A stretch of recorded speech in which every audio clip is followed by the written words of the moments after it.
Welcome to Ask the Divorce Whisperer. Thank you for joining us for this about 30-minute session where I interview someone who's a specialist in divorce and ask them one important question. If you had someone that you loved or very important in your life and they were getting divorced and you could only give them one piece of advice, what piece of advice would that be? So I want to introduce you to my guest today. His name is Peter Hobler. And I've asked him that question, and he's actually answered. I want to give you a little bit of bio about him because he's actually answered that question in two books that he's written. He has an MBA, and he is the driving force behind the X Factor brand.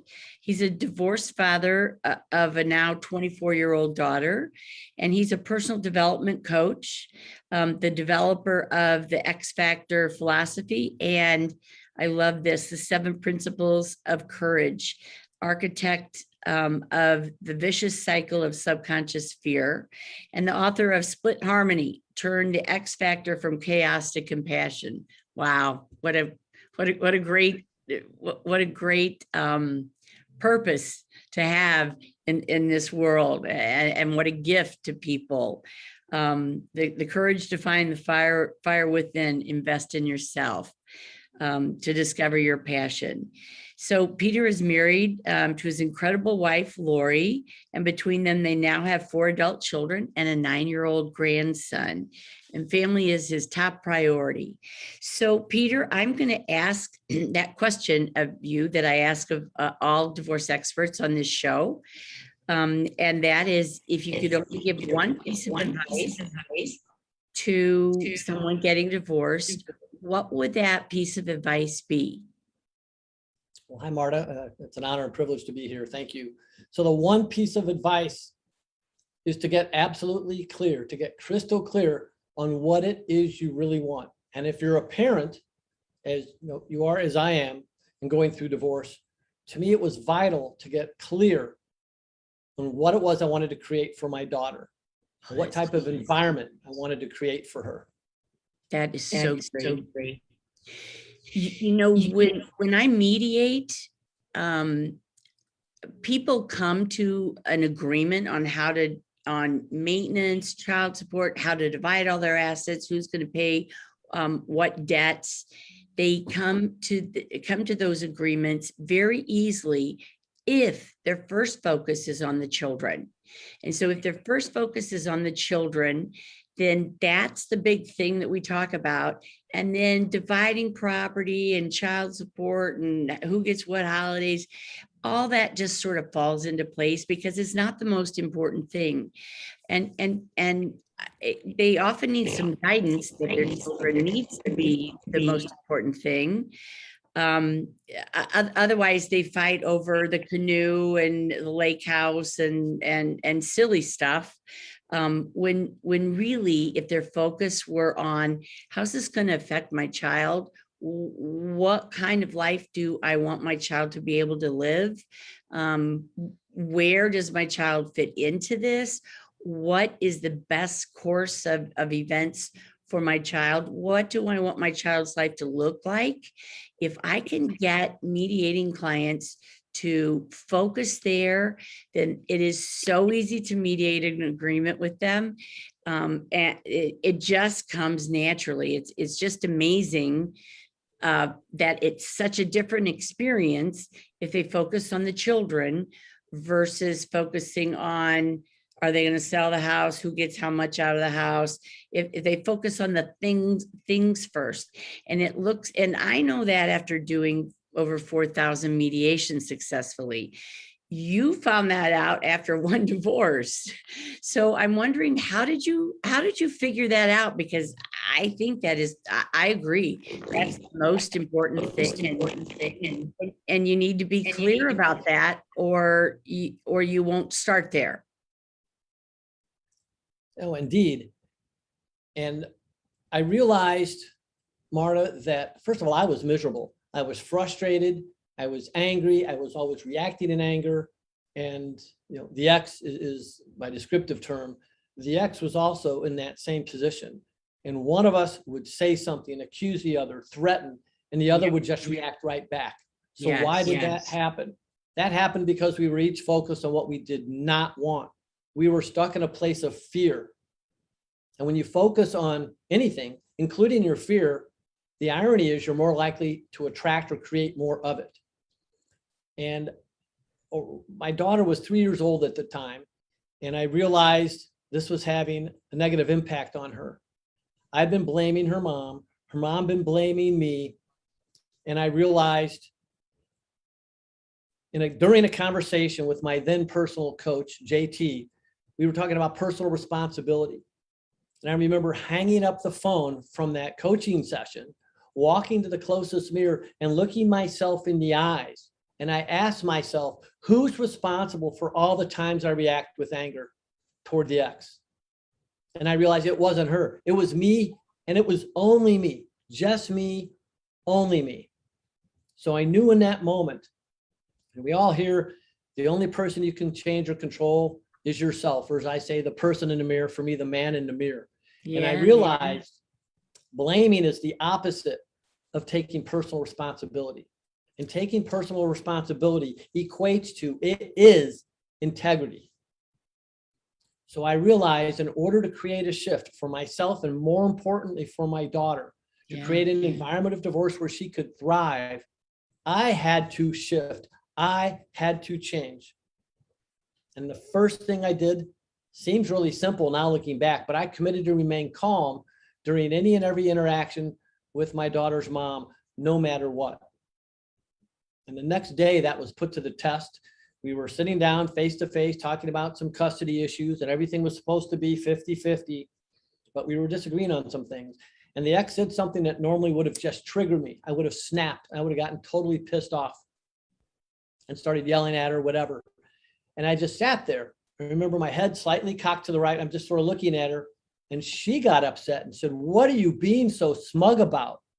And I simply looked at her in the eye and I said, "I'm not being smug. I have realized that our daughter is far too important to me for me to allow myself to continue to react to you. So I am going to do my best to remain calm so we can figure out what is best for our daughter, because she's the most important and precious thing to each of us." That was the commonality, and I knew that was the commonality. So that is how, in a very short time period, I had a huge epiphany and realized, wow, I got to put the guns away and start to remain calm and work, whether it's compromising, do whatever it takes to create that environment of divorce where our daughter could thrive. Wow. I want to take that and play it for all my clients. But the next best thing is to hand them a copy of your book. Because you go over this, right? I'm sorry, repeat that. I lost you there for a second. Yeah, you go over this in the book. Yes, I do. Yeah. So the next best thing, if I can't have you telling them, my next best thing is to hand them your book. Do you have a copy of your book there? Can you hold it up? Surprise! I just happen to have a copy right here. Yeah. And why did you name it Split Harmony? Because harmony is the ultimate goal in raising children for a family. When you divorce, you're split. So for me, I want to create the best possible environment for my daughter. And I knew deep down that's what my daughter's mom, my now ex, also wanted for our daughter. To have, the split family have as much harmony as possible. Because one of the things most parents going through divorce, even married, when they're fighting, whatever, don't realize is that everything we say and do as a parent teaches and impacts our children. Yes. So to create that split harmony, that shift had to start here with me. I couldn't change or control the ex. It had to start with me.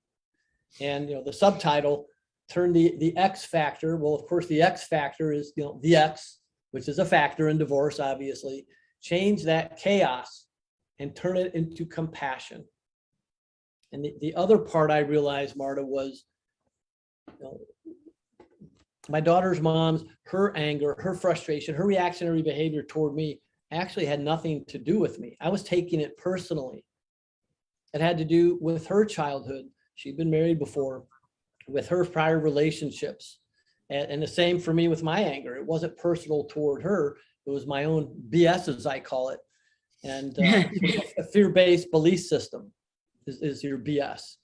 And when we're so focused on the fear, oh my gosh, my biggest fear was that the ex was going to try and take, my daughter away from me. Well, that's huge, but focusing on that caused me to be very reactive. And if I had kept down that road, I probably would have created a situation where she would have tried to take her away. Mm-hmm. And she had not, the ex had not had a good relationship with her own father. I won't go into the details. But so it actually was very important to her for our daughter to have a relationship with me. But we had to sit down calmly and have conversations for me to learn this. Yes. Wow. That is so important. I'm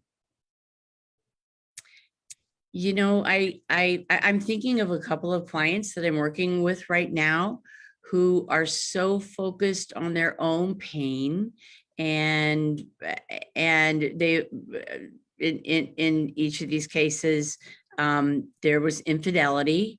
They were not the creators of infidelity. It's their spouse, and it's hard for them to get past the ego of, wow, how did she or he have an affair on me? It's hard for them to stop feeling sorry for themselves and being the victim, when really the victim in that relationship is the child. The child stands to lose a relationship with dad, a relationship with mom, the ability to feel like she still has a family. She has a relationship with mom and a relationship with dad, and they can still do some things, some holidays, or some small vacations, or some times together, which is what that child adores. With that, that's worth $1 million to that child, to be able to go to Six Flags together, or the zoo together, or a parent teacher conference together. That means everything to that child. And yet we think we're fighting for the right thing, time with their child, when we fight over it.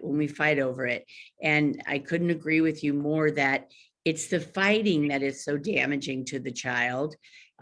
Fighting for custody is putting your child in the middle of a war. You might as well go drop them off in the middle of Afghanistan and say, hope they make it. I'm on this side. My spouse, your other parents on this side, and you're in the middle.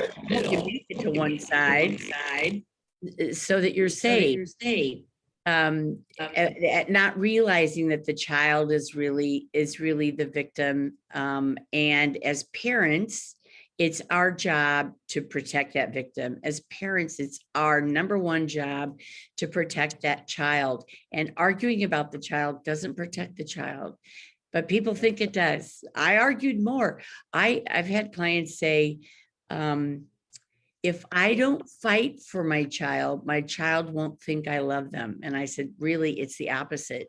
If you love your child, you'll stop the fight. Even if you don't get Christmas, even if you don't get Hanukkah, even if you don't get exactly 50-50 time, if you can be the person that's brave enough to stop the fight, then you're the person that's saving your child. You're the person that's saving your child, and your child might not know it then. They may never really understand it. I think at some point they do understand it deep down inside, that, that's the parent that saved me from going through a custody battle, a custody trial, and having to testify on the stand where I want to live. But you're just so right. we either, I say this all the time, I'm going to use Jack and Jill as the spouse. Jack and Jill either win at divorce together or they lose at divorce together. If they can come together and have common goals for the children, then they win together. If they're going to fight about what's important for the children and who has to pay for it and how many extracurricular activities they can have in one semester, and they just fight over everything, who's going to pay for cheerleading, who's going to pay for t-ball, it's that fighting that is so damaging to the child. So it is a paradox of the best way to help your child is to let go. It's to stop the fighting, and eventually you'll get what you want, which is a good relationship with your child and a lot of time with your child, because the child's going to want to spend time with you. I have so many cases right now where the child doesn't want to spend time with one parent. And then a guardian gets involved, and why do we have isolation of a parent here, and is there alienation by the other parent, and that all takes lots of fighting, experts coming into your house and telling you what to do, and lots of money. If parents would just let go, or one parent lets go, the child can survive. The child can survive. Do you find that also? Absolutely. And I have so many thoughts from what you were just sharing. But parental alienation, which you just mentioned, is alienation. It's one of the worst things that can happen in any divorce scenario, especially for the kids, but also as a parent. And we've all, you've seen it, I've seen it, and it is terrible. It is horrendous for the children. But you also mentioned as you let go. So we can only change and control ourselves, but there's some irony in this. And going back to my personal story, as I created that internal shift, which started here, I took it into my heart and worked on remaining calm. And I wasn't perfect, but I became really damn good at staying calm over the next 3 to 6 months, because I changed. I wasn't reacting anymore. The ex was no longer receiving the expectations the reaction she'd come to expect from me. And she had to change how she was interacting with me. So by my changing, ended up leading to her changing. So she wasn't getting, again, that expected behavior.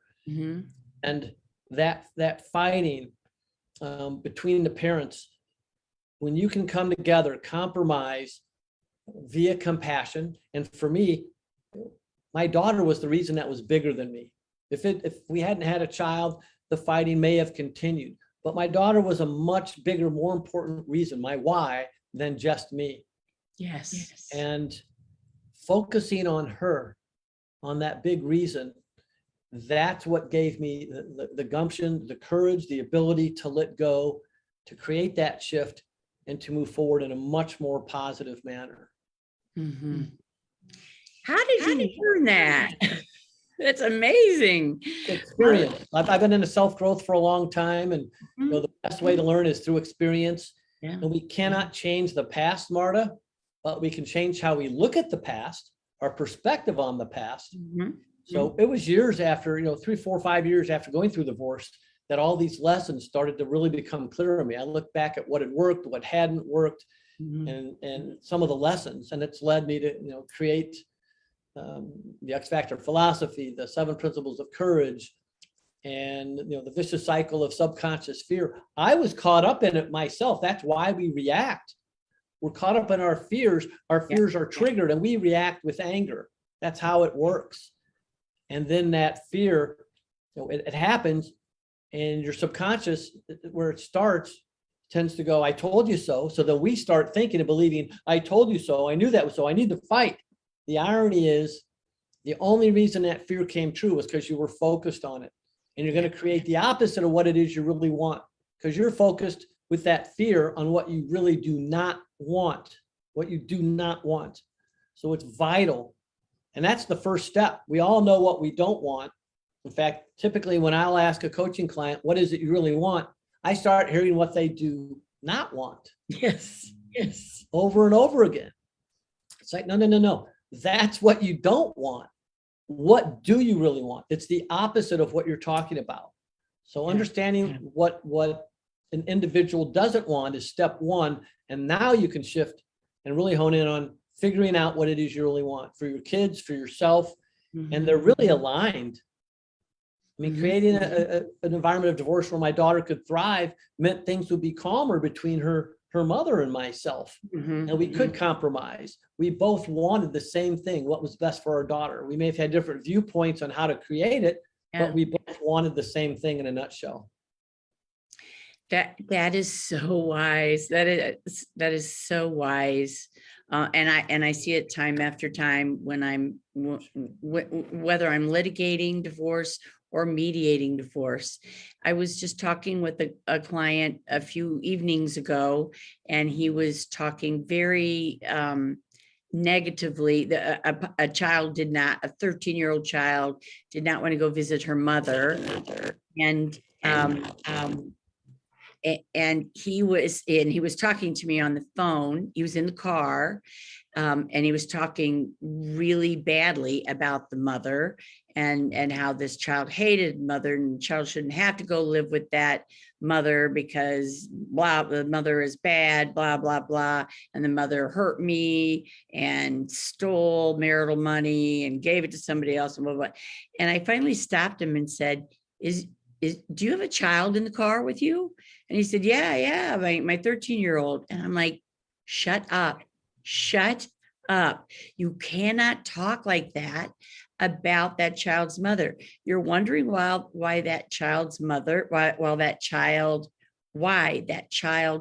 not want to go visit her mother. You're giving her all the reasons. It's you are the person it's not what mom did. It's you talking about what mom did to you, not the child, that's making the child align with you. And so out of fear, I totally agree with your fear component. Out of fear, I want the children to align with me and want to be with me, not be with my spouse, not with the other parent. I've got to show them that the other parent is the wrongdoer and I'm the right doer. It's in doing that you cause all the harm for the child, and you cause that alienation. And so I said, shut up, stop talking. I'm hanging up the phone.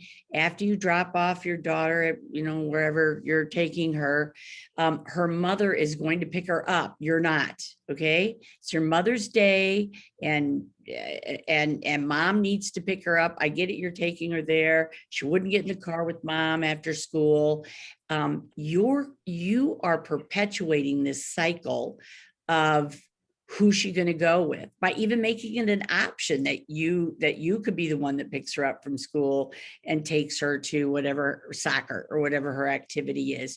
You are perpetuating that cycle, and he still doesn't see it. He's like, what are you talking about? I think I'm going to give him your book. I'm like, maybe that would help him, because he does not see that. He doesn't see it that way. And I can see it because of my experience, and I can see it because it's not my daughter. And nobody hurt me. I just happened to be the mediator, the lawyer in that case. Nobody hurt me. I'm watching this alienation happen from my phone or from Zoom, and trying to stop it. And he just can't get it. He can't get it. So I keep putting restrictions on him. You can't do this, you can't do that, you can't do that. And when I ask him, what is it you really want? It's the same thing that you just said. Well, I don't want my kids to be around her when she's around that man. I don't trust that man. And don't tell me what you don't want. Tell me what you do want. And if you want a safe, calm place for your daughter to land, then you'll stop what you're doing, because it's war in both houses. And so where did the daughter want to go after soccer? to her best friend's house where she wouldn't have to deal with either parent. And that best friend parent was willing to come pick her up. And she just get 24 hours off from having to deal with either parent. And so I said, you realize you're in that. As she's telling you that, she's saying she doesn't want to be with you either. She wants to get out of the fray, out of the conflict. Just give me 24 hours of rest. And you're perpetuating that conflict. You don't think you are, but you are. And so you need to come in and we need to have a talk about what's best for your children. And I want you to have a list of what you want, not what you don't want. What you don't want might help you figure out what you do want. I buy that. But you need to figure that out on your own in a calm place on a piece of paper. And what I want you to bring into me is what you do want. And then we'll talk about how we can create that for your child. And it's not one-upping your wife in the divorce. It's not about getting a guardian ad litem. It's not about confronting her with this at her deposition. He's writing out all the things that I should ask his wife or confront his wife on at the deposition. I'm like, you're not the lawyer, you're the father. You're not the lawyer. I know how to do this, but you need to tell me what you do want for your children. And then I'll tell you, I'm the expert here. Let me tell you how you can get that. And talking bad about mom as you're taking mom's place and wanting the daughter to align with you is not how you're going to create that for your daughter. You're creating two wars, two unsafe zones where she's fleeing to a neighbor for safety. And she's fleeing away from you just as much as away from mom, but he can't see that right now. He can't. We're so focused on ourselves and our fears that we can't put our children first. And that's what we need to do. Absolutely. Yeah, that fear does nothing really but cloud your objectivity, becomes subjective. You become a subjective victim to your own fear. Yeah. And people don't get it. But there's irony in so much of what we're talking about, Marta. Yeah. One of my beliefs is that we can only help or support, I tend to like the term support people, if they're open, willing, and committed to helping and supporting themselves. Some people, that anger, that fear is so embedded, we're not going to be able to make a difference. Yet we've been through it. They probably have never been through it. Some people have been divorced more than once, so maybe that's a little different. But most people get so caught up, so embedded in that fear, leading to their anger, frustration, the distrust, the disdain, the disrespect. They can't see the forest beyond the trees, however that saying goes. They just don't get it. But creating what you want for your kids, creating what you want for yourself begins with the person in the mirror. And you have to change in order to get there. But gaining that clarity is huge. And our legal system really plays to that fear. I mean, lawyers tell clients, you have to talk in a disparaging way about your spouse if you want the judge to order the kids to live with you. So it's about how much crap can you blame your spouse for. And if you can do that, then the judge is going to see that you're the good person. And what happens is once you go to court and you say those things in open court, and your family, your extended family is there, your spouse's extended family is there, and your spouse's extended family hears you say bad things about their son or brother or uncle or whatever the relationship is, and there's a court reporter writing all that down, and it's being recorded on a microphone because you're in the jury box or you're in the witness box, and the judge is listening to it and asking questions. There is no going back after that. That is a burnt bridge.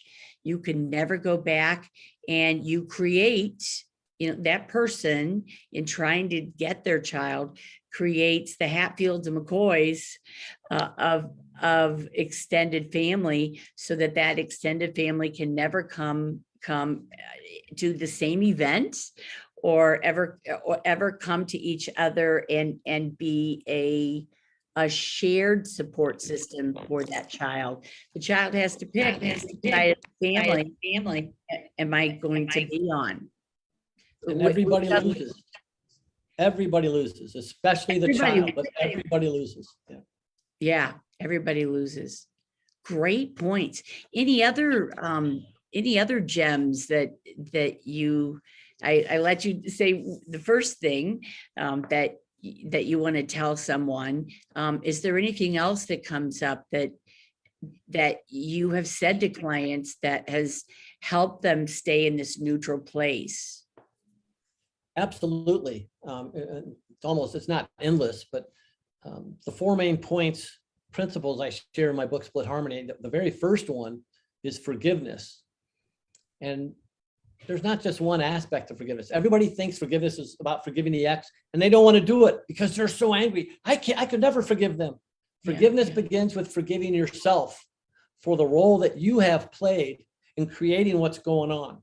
And for those of you watching, listening, and say, "Oh, I haven't anything to do with what's going on," ask yourself, did you have a role in getting married in the first place?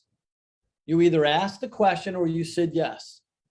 That's when your role began, leading up to where you are now in this divorce situation. You have absolutely had a role. And if you've reacted with anger, with disdain, maybe you've shut down, you've quit communicating, you've absolutely played a role in creating where you are. So the first step is to forgive yourself. Forgive yourself. And now you're starting to form and lay the foundation on which you can move forward to gain that clarity for what you really want to create. And then it's important to develop heightened awareness. Develop awareness for how your choices, your words, your actions, reactions, your behavior is impacting those around you, especially your kids. Yeah, they're watching. Go ahead. They're watching. The kids are watching, and the kids are going to model what they see. So if you want to raise angry, out of control children, well, just keep acting like you're acting, and you're going to do that. And then you'll say, how did my kid turn out like that? Well, they modeled after you. They modeled after you. Yes. And later, as your kids are growing up, maturing, as they start to get into relationships, subconsciously, not being aware of it, subconsciously, they think that the example they saw from you, their parents, is how relationships are supposed to be. And they're probably going to emulate. They're going to repeat what they saw from you. Yeah. And it's going to be a disaster. Yeah. And so we have forgiveness, clarity. What do you really want for your kids? Awareness for how your choices affect others. I call it the ripple effect of awareness. Mm-hmm. And then the fourth step is to take personal responsibility. Only person you can do that for is the person in the mirror. So take responsibility for your words, your actions, your choices, your behavior. Take responsibility for it. Own it. Stop the blaming, the shaming, the excuse making, and step into taking personal responsibility. And now you'll be in an integrity. When you're blaming, shaming, angry, whatever it is, you are completely and utterly out of integrity. So own it. Forgiveness, clarity, awareness, and responsibility. Those are my 4 steps to help people sort of wake up, if you will. Smell the coffee, as my daughter used to say. Yeah. And wake up, learn the lessons so you can create that positive change for the sake of your children. Yeah. Yeah. Do you think sometimes children can benefit from the divorce? There are some instances, yes. One of the things I've read and sort of learned, there's 4 different types of divorce scenarios. So the fourth, the worst, is being divorced and that fighting just continues and you're setting that example, right? Yes. Well, it's just as bad to be married and still fighting. Yes. Because that's what you're teaching your kids. So, the ultimate is to be happily married. But the second best is to, if not be happily divorce to have a compromising, compassionate, calm divorce, because that's the best way you'll ever teach and impact your kids, demonstrating how to negotiate, how to compromise, how to work together, how to forgive. Really important letters, or really important lessons. That may not happen if you're still married. And so I don't say that to promote divorce. I ask you that question to see if you bring up, and you did, staying in the marriage, but fighting all the time and mocking your spouse and demeaning your spouse and calling your spouse names and rolling your eyes at your spouse. That is just as bad as the divorce. I mean, that alienates the child from that parent. It also shows the children that is acceptable behavior of how to treat another human being, like they're subpar, they are below human. And so it's okay to treat them like cockroaches or something that you want to step on and kill. And for so long we heard, just stay together for the sake of the children until the youngest one turns 18 and goes to college, and then get divorced. And what we've found shows is that that doesn't help them. They learn how to fight. They learn how you fight. How the parents fight. They think they're the cause of the fight. And when they go off to college, which should be a wonderful experience for them, when they find out at Thanksgiving that mom and dad have broken up and they live two separate places, they think, oh, mom and dad broke up because I left them, because I went off to college. If I hadn't gone to college, they'd still be together. So that child takes on the guilt of the entire divorce, and all by themselves. They don't blame the other children that have already gone to college. It's when they left for college, youngest, that the parents split up. And so that child goes through their whole life thinking, I could have saved this. If only I would have not gone to college or gone to the community college 10 blocks away. If only I had done that, my parents would still be married. So now it's my fault. So now I bear the burden. That poor child bears the burden of undoing the family. Right. Do you see that? Absolutely. Absolutely. Yeah. And one thing I'd like to throw out, I think that could be very helpful for people. Anger seems to be so prevalent and common amongst divorcing couples. Yeah. So here's the thing about anger. The very second you react with anger, you've lost control of yourself. You've lost control of the interaction with the other person, and they're probably going to react in anger back. Right. And you will never get what you want from the other person. Think about it. When somebody's angry and yelling at you, are you ever going to want to do what they want you to do? Hell no. That's a great point. So it's like, why get angry? And communications is 10% what you say, 90% how you say it. If you're angry, you don't have to yell and scream and accuse and threaten somebody. You can just simply take a big breath and say, hey, you know what? I am so angry at you right now. Let's take a break and reconvene tomorrow when we're both calm. And we need to remain calm for the sake of our children. I want to teach our children how to be calm. I don't know about you. I would hope you want to teach them how to be calm, not to be angry, but let's reconvene tomorrow. And you're just as angry. You simply communicated it in a very different, more constructive way. Yeah. Give yourself some breathing room. Mm-hmm. What a good lesson to children to not overreact and to not act in the moment and then be sorry later, because what you do in that moment could put you in jail. I mean, you take a swing at somebody, you shoot somebody, you hit them. That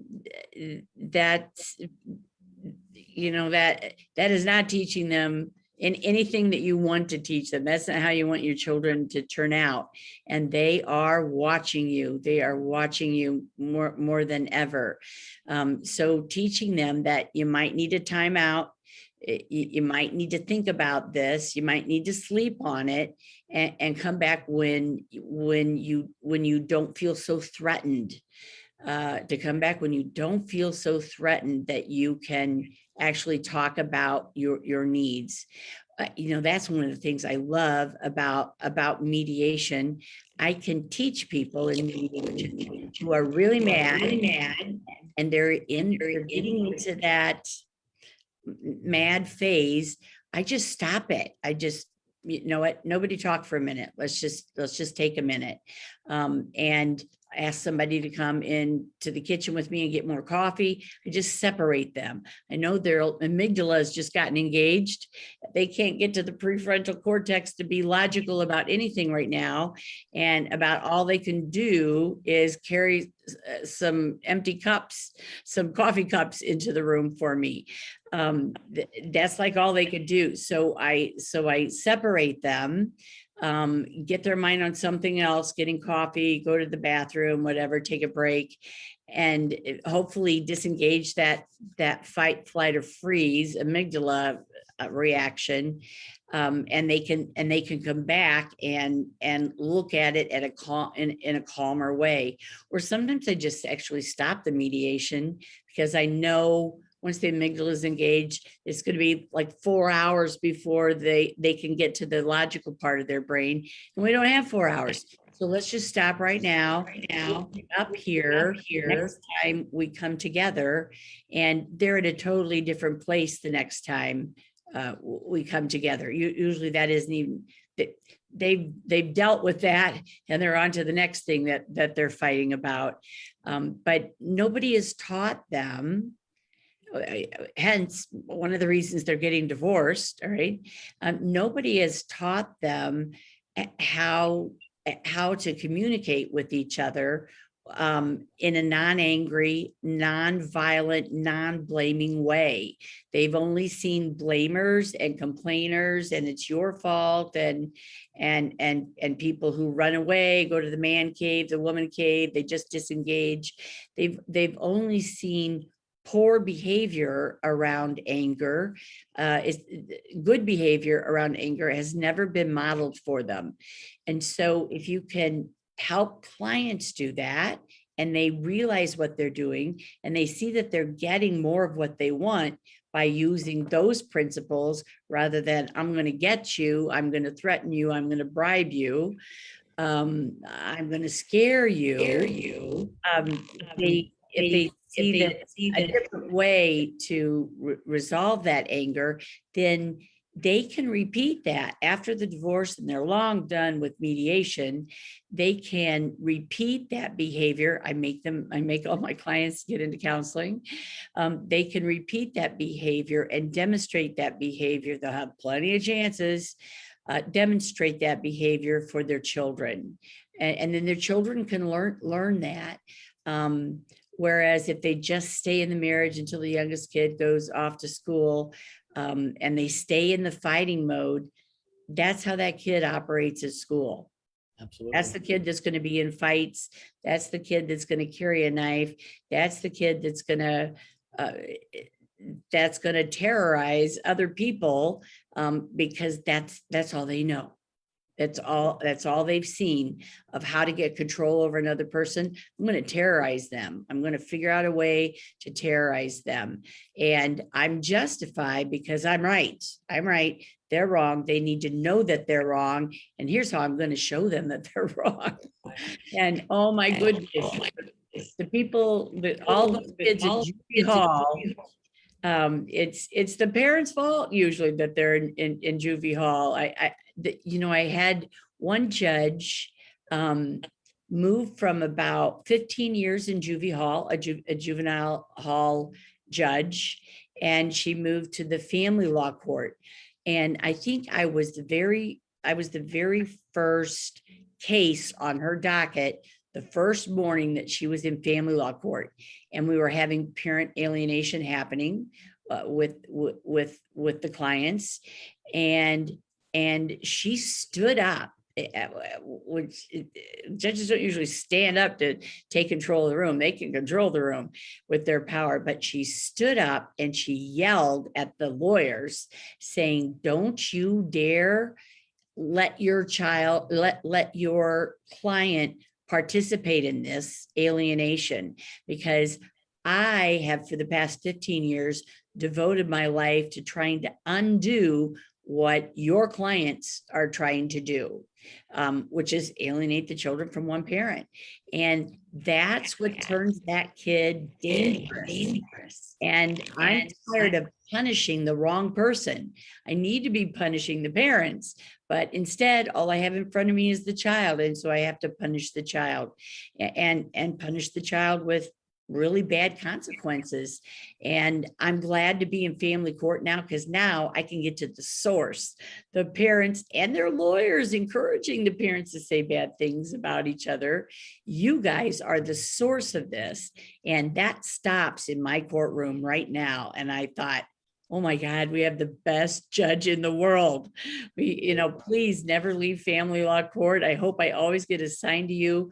We have a judge that has seen it from the other side and seen the children being punished for emulating the parents' behavior, and coming out of high school with a rap sheet and not being able to get a job and not getting accepted to college, and still think and learning in juvie hall all sorts of other ways to be bad kids. And they're labeled bad kids, and then they believe it. And none of it was their fault. It was the parents' fault and the lawyer's fault for encouraging them to do that. Absolutely.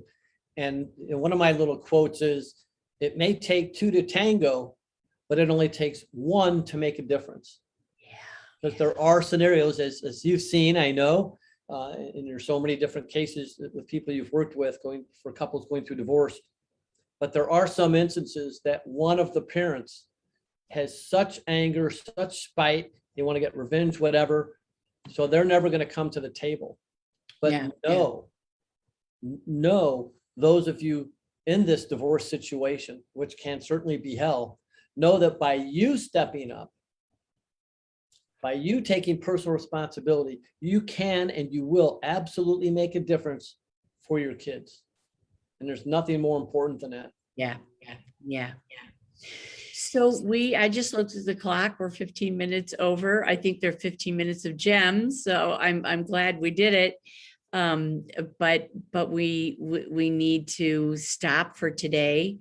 I just want to remind everybody listening that probably by Monday, we will have this live stream converted over to YouTube. And if you go onto YouTube beginning Monday, if you go onto YouTube and type in "Ask the Divorce Whisperer," this will be the first video at the top. There's maybe 18 videos below it, but this will be the first video at the top. And Peter's name will be with it. It's Peter Hobler, Hobler. Peter's name will be with it, and his email and his phone number. But in case people, and so you can watch this over again, or you can share it with somebody that you know that's going through divorce and it's so nasty, and you think this might be helpful. This might help change the course of their divorce if they hear this information. So don't be afraid to share it with other people that maybe you don't need it, but they need it. And we'll put Peter's name there and his contact information there. But just in case you don't want to wait till then, Peter, can you give us a phone number of how people can get a hold of you if they want to talk to you? Absolutely. I can give an email too. My email is peter@thexfactor.com. So peter@THEX-factor.com. And my office number is 573-367-2110. Can you continue? Sure. Can you 573. You bet. 573-367-2110. 2110. Great, great. And we thank you so much for your gems of wisdom and how much you have learned through your divorce, and how you're sharing that with other people, via speeches and via the two books that you've written. I think we'll try and put the information about the books, also with the information on YouTube, so people can get to your books also. So thank you so much. You've been an awesome guest. The teachings that you're giving people might be the only time that they hear this. They're not going to hear it from their divorce lawyer, most divorce lawyers. And so you may be the only source of this information that can be life-changing for them, just life-changing for them. So thank you so much. And check Peter out again on YouTube. And for all our listeners of Ask the Divorce Whisperer, thank you for tuning in today. And we look forward to a new guest 2 weeks from now. So we'll leave today and hope that you ponder some of the things that you have learned from Peter today. Great. Thank you so much, Peter. And I hope we see you soon. Hope so too. And thank you for all you do, Marta. Thank you. Bye.